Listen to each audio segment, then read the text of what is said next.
Okay, this is Orlando Wilson. What I want to talk about in this video is a business aspect to do with the close protection business, well, security business in general. And I've done a video in the past, reference people going after brand name clients, influential clients, etc.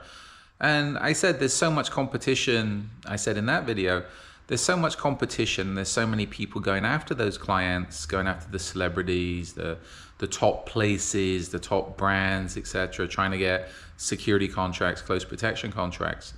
That knocks down the money for those clients, because those clients don't need to pay. Well, they should be paying a good rate, but there's that many people that just want to be associated with them. There's so many idiots in the close protection business, security business, that think, okay, if we get this brand name client, we'll get other clients from that, so we don't have to make a profit from this client. So this is where I know top hotels in London where security companies have gone in, they must have been going in at cost, which by cost I mean they're not making any money off the contract. They just want that contract to be able to say, okay, we have a famous hotel in London, and hopefully from that they'll get other business from it. Yes, it works sometimes, but a lot of times it screws up the business. Anyway, there's money to be made in the security business in general, not just from going after top-end clients, but maybe going after, I'm not going to say bottom-end clients, because you make a lot of money from them, the less glamorous work.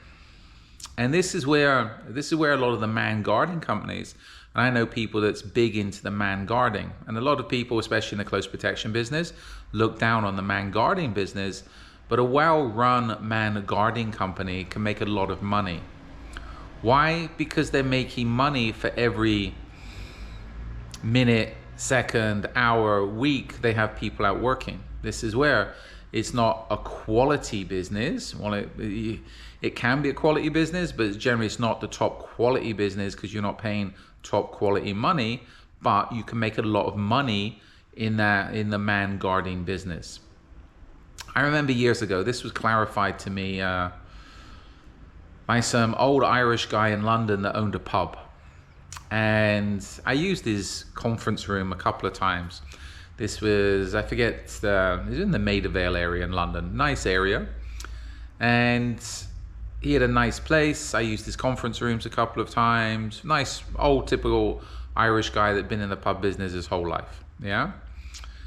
And I mentioned one bar to him, and I said, I don't know how that place exists. It's a shithole. And he knew the place I was talking about, and he said, yeah. He said, but it's always busy, right?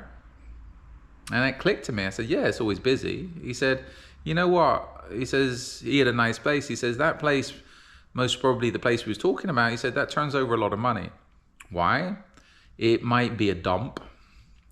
The tables are covered in graffiti. They had the chairs, I think a lot of the chairs were turned up bar kegs, and it was just a dump.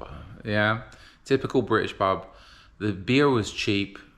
You didn't get the best of people in there, to put it politely. It was not right next to some council flats, apartment blocks, housing projects, you call them in US. But he said, he was right, the place was always busy. He said, yeah, they have problems, they're cheap, etc., but they're making a lot of money. And that clarified things to me, because again, it's like, you don't have to, and this is where a lot of people in the boutique security world, close protection world, we want to provide the best services to the best clients. Where a lot of times, if you're shooting for the more, I can bet it, ordinary clients, the mainstream clients, you can make a lot of money providing very competitive services at competitive prices. The man guarding company, you think about it, if you've got 50 guys out and you're clearing $1, a pound, a euro profit per hour off each of those guys, you're bringing in 50 euros an hour, $50 an hour, etc. Times that by 24, times that by 7 days a week, times that by 365 days a year. That's how they make money.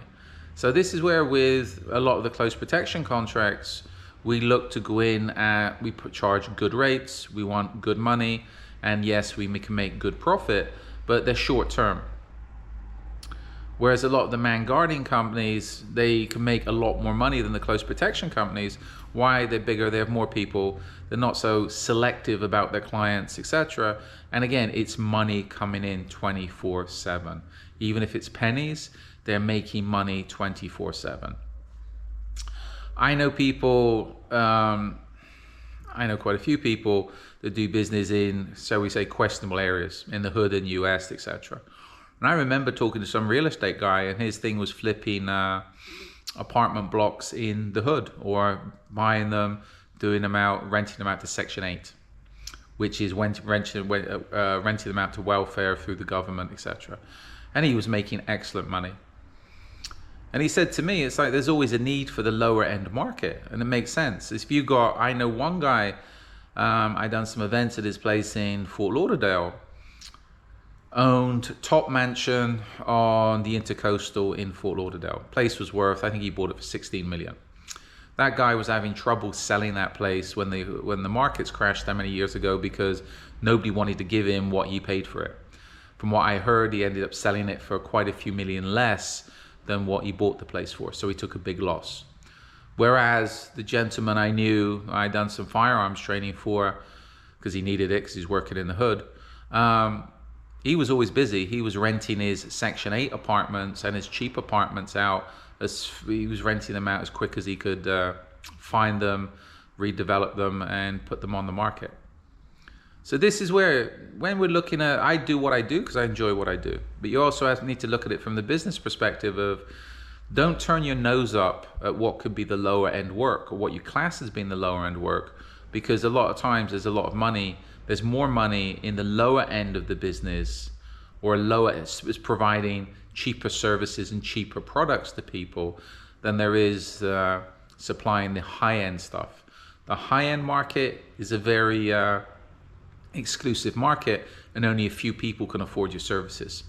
Yes, you can still provide those services, but you got to think about, what are you going to be doing between clients? If you got the clients lined up that can always pay for your exclusive services, no problems.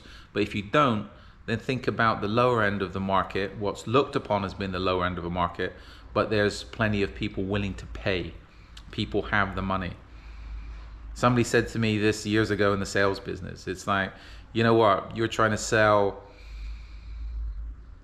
a 50,000 diamond ring or something, yeah? $50,000 piece of jewelry. How many people can afford that? Very few these days. How many people can afford to pay cash? Even fewer these days. So you have to find an exclusive client. But there again, if you look at how many people are going to spend $10 on something, $10 on something that's useful, a lot of people. $5, even more people will pay it. So you're better off maybe having a lot of people that's willing to pay $5, or have a $5 service, people, a $5 service, a $5 product that people are willing to pay for and have the money to pay for, than having an exclusive service, a $50,000 piece of jewelry, which you can't sell. If you're selling the $5 services, the $5 products, you're making more money than the person that sat on a $50,000 piece of jewelry, and nobody wants to buy it because nobody has the money, or they want it.